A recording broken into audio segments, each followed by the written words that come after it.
Hello, you wonderful people, and welcome to another episode of SuperFantaFi. This being a show where I talk about TV shows of the supernatural, fantasy, and/or science fictional genre. For today's episode, I'm going to talk about Jentry Chau versus the Underworld, Season 1, Episode 11. Great episode. A lot of really interesting things went down in this episode, so let's break it down. Thought it was really neat that they changed the title card and got rid of the versus, and just said... No, they got rid of just the verses, and it says Jentry Chau, the Underworld, which I was like, oh, I thought that was kind of neat. Obviously, this episode's title is Good Intentions. As they always say, the road to hell is paved with good intentions. The episode subverted my expectations quite a bit. I mean, obviously, we still kind of get the same result I figured we would after last episode, but for them to kind of like trick you by having, well, for one, Oxhead and Horseface show up, and I was just literally because I was like, oh right, they still have to show up, and she's like, well, Jentry was like, hey, I closed the portal because she was just about to touch the Mogwai, so who knows how things would have played out then versus, after we get our month time skip, but they showed up here because they're coming to take the Mogwai to DU because it's like it needs to be tortured and punished for what it did because it's the one that set so much of this stuff in motion. But Jentry never had an opportunity to learn about. But that's the thing. It was always going to be a give and take. It was never going to give that information willingly. And like I said, it probably is better that a month happened late. It happened later because in that moment, Jentry probably would have completely been succumbed by the Mogwai. But yeah. It's been a month later, and that's another thing of like for the Mogwai getting taken away and her not getting any information and getting a month time skip. And I think it's a really nice detail of obviously it's pretty clear in this episode her natural hair is growing through because she's not I would assume it's like she has to continuously dye her hair. I mean, I actually don't know when she started dyeing her hair, like whether that was like a super recent thing while she was in Korea, or has she just been continuously dyeing it for a while. I can't remember if you've seen, who knows. But yeah, like her natural hair is coming through more and more, which I think is kind of interesting. But yeah, they've spent the past month trying to use every conventional as well as non-conventional means to try and find Mooney. So using any type of magic that could locate her, just going through the natural, trying to find a missing person thing, but they've shown no results. But Jentry has gotten better control of her powers. She can willingly and open portals and stuff. She uses it to brush her teeth. It's like, oh, don't be using your powers frivolously. It's like, yeah, but you told me to train using these powers. They do have a means of going to the DU and finding their way back because the place is kind of like a labyrinth that you will easily get lost because a place is meant to mess with you and make it so it's supposed to be impenetrable, and so it's impossible to escape. But they had the means to get the Mogwai to get the information, but Flora doesn't want her to do it, and Jentry kind of throws a little shade in her face of, oh, how am I supposed to trust you? She's like, I'm sorry. She's like, no, you asked me previously if I cared more about the powers than I did you, and she's like, and I'm not, no, you were right. The fact of the matter is, I thought I was strong enough to protect your parents. I was so arrogant, and I wasn't strong enough, and I failed you. Like, this time, please, let me do right by you. Let me put you first this time. Because it's like, if you go down that route, because she even talks about Iris. It's like, Iris, she's like, I didn't even know Iris was a ghost until we went into the Zhong in episode 7. It's like, I did not know, and now she's fading away. Because I forgot that Flora did say, like, ghosts fade away, and I guess it just depends on how, like, the longer you are a ghost,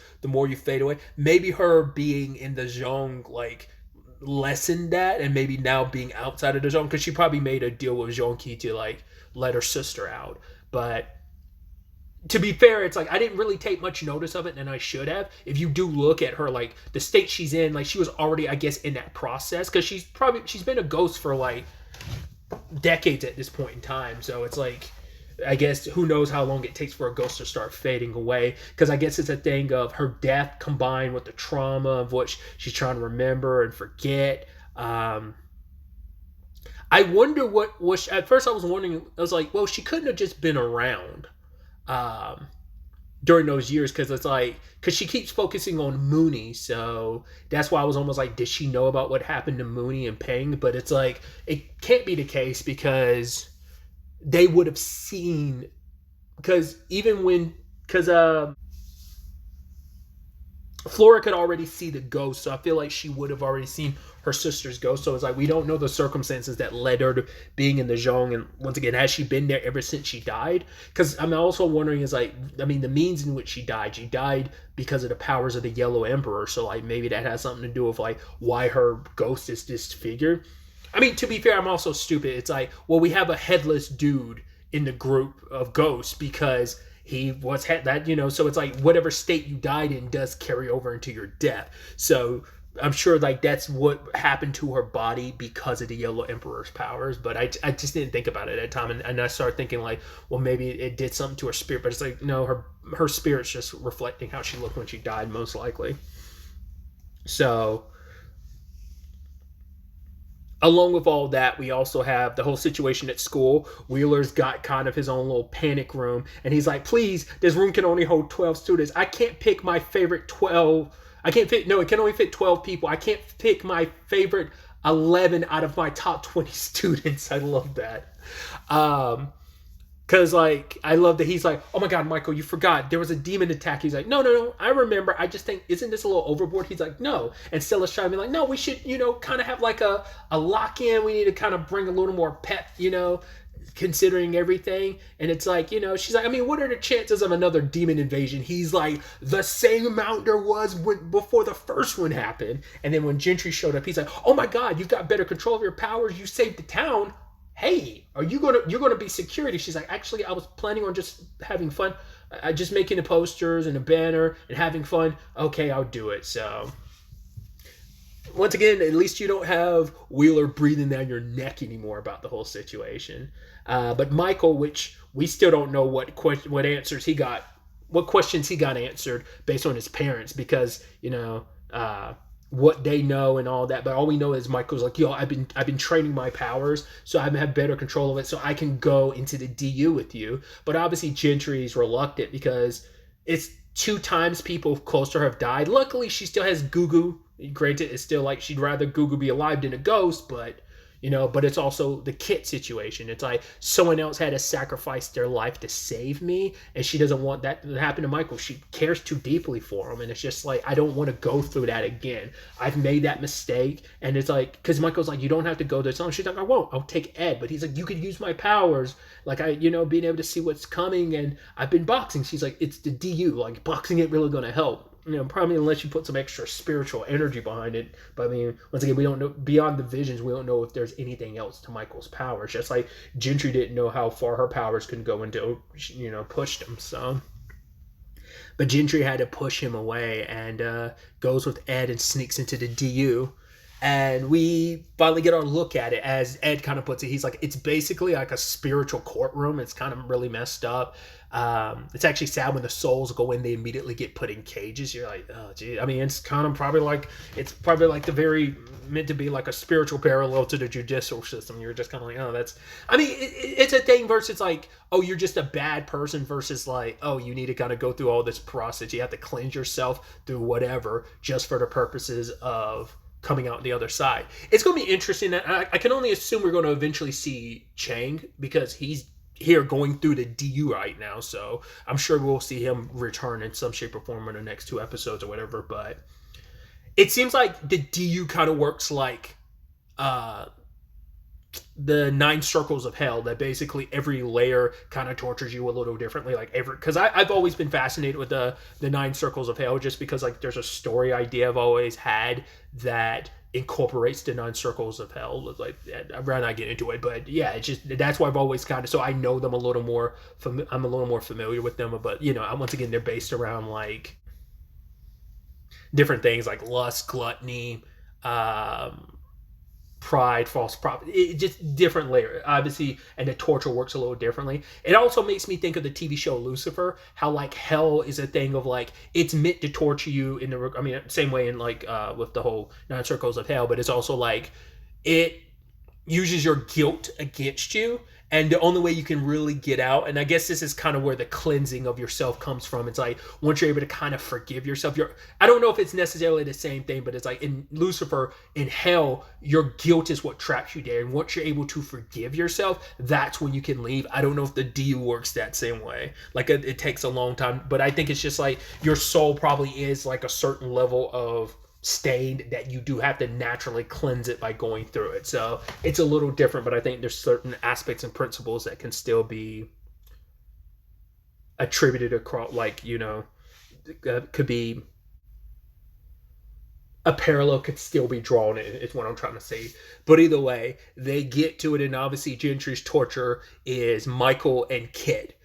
Kit blaming her, being like, "Oh, you're the reason why I got killed," and it's like, "You killed us," especially when it kills Michael and fuses with him. It's like, yeah, that's Gentry's guilt of everything that's happening, because it's like she's held a lot of guilt in general about a lot of stuff since she was like 8 years old. So. But when it's all said and done, I love that Ed's hell ended up being him. Like, oh yeah, there was a whole bunch of Jiangxi around me, and none of them knew my name, and she's just looking like, oh right, that was your torture, that was your hell. But I mean, he is a demon, so maybe it works a little differently. But this place loves messing with people. I mean, Gugu followed Jentry and Ed in. Sadly, their string that was supposed to be their breadcrumb back ended up getting snapped. This place, I mean, it's a high, it's like Fort Knox. Well, I mean, Alcatraz would be a more apt comparison. Well, what Alcatraz represented, is what it kind of, it's got security measures to make sure you can't get out. So, but going back to Gugu for a second, like her torture being what it is of the whole notion of, once again, you could go through the DU and get cleansed, or you can, stay a ghost, but eventually you'll fade away. And she sees like the 4 different, like, it's like, oh, on one end, it's Mooney, on one end, it's her sister, at one end, it's Pang, and the other end, it's Jentry. And they all kind of go their separate ways. She's fading away as Jentry stays behind. And it's just like, yeah, it's just everything she's worried about and scared of. And also, I mean, speaking of Pang, that's also another thing too, and I'm sure maybe we'll see him pop up as well. Well, no, we definitely will because of the end of the episode, but he's also down here as well, and that's the thing for Gentry. Is like, my dad's down here. It's just kind of like, yeah, I mean, you would hope that the process of like kind of being reborn and stuff like that would be a little nicer. It's just like, nah, it's kind of effed up, and it's kind of dark and depressing, and you're just like, ugh. I mean, I'm sure that's you have your notions of probably what it is and how the DU operates and what it is, but probably knowing it versus seeing it and understanding it is very totally different things, But yeah, Gentry ends up breaking out the Mogwai, and like the only way out was like he ended up fusing with her, and I was kind of scared. I was like, oh wow, Gentry's kind of in her Venom arc, and this is where I talk about it too. Like, I think Gentry a month ago, who didn't have better control of her powers, probably also wasn't in the right mindset at the time. Who knows? Obviously, she's been dealing with this, like trying to like find her mom for a month. Like, I don't know.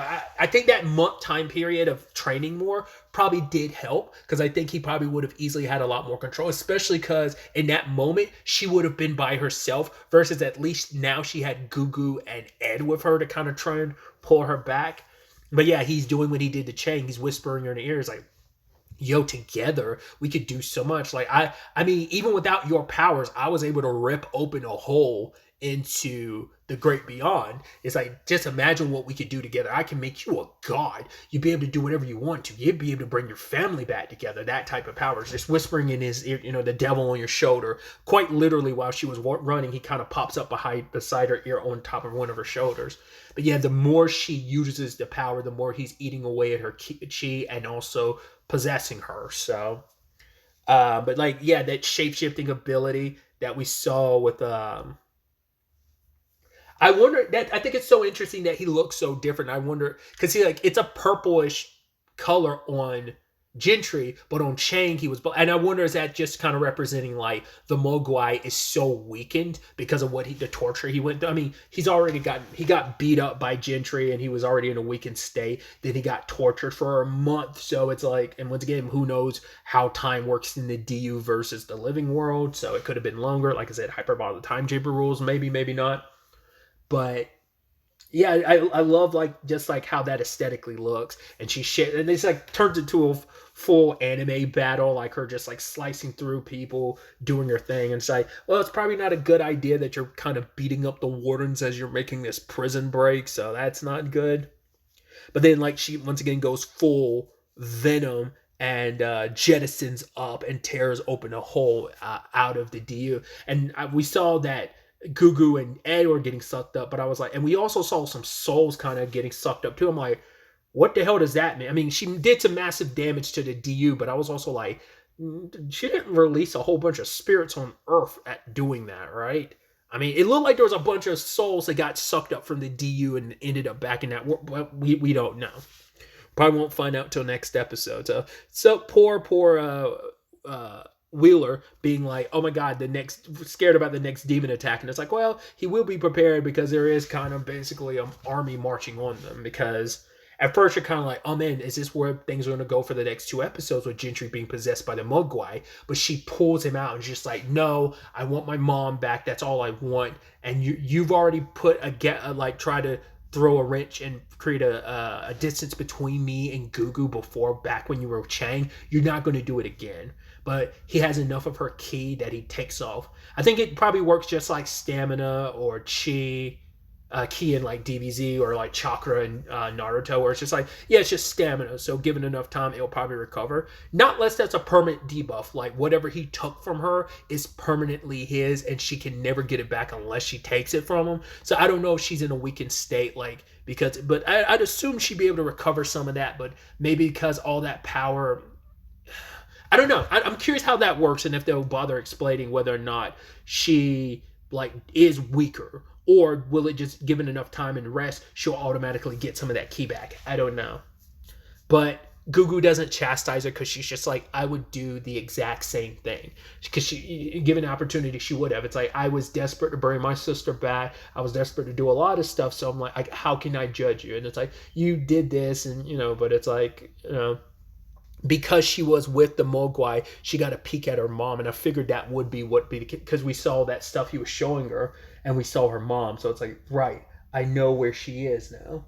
But then the Mogwai goes back to the DU, possesses Oxhead, kills Horseface, and basically rallies the entire DU, being like, yo, Gentry's enemy number 1, look what she's done to the DU, what she's done to my brother. All right, let's go out there and get some payback. So they're jumping. I mean, once again, not the clash I was expecting between Oxhead and like when we had this situation introduced in episode 2, did not expect it to like play out this way. So it's definitely going to be interesting to see where the penultimate episode of this kind of takes us going forward into the next episode. But really, that's all I wanted to talk about. So the next time we meet, be happy, be safe, live life to the fullest, and enjoy it. Good day and goodbye.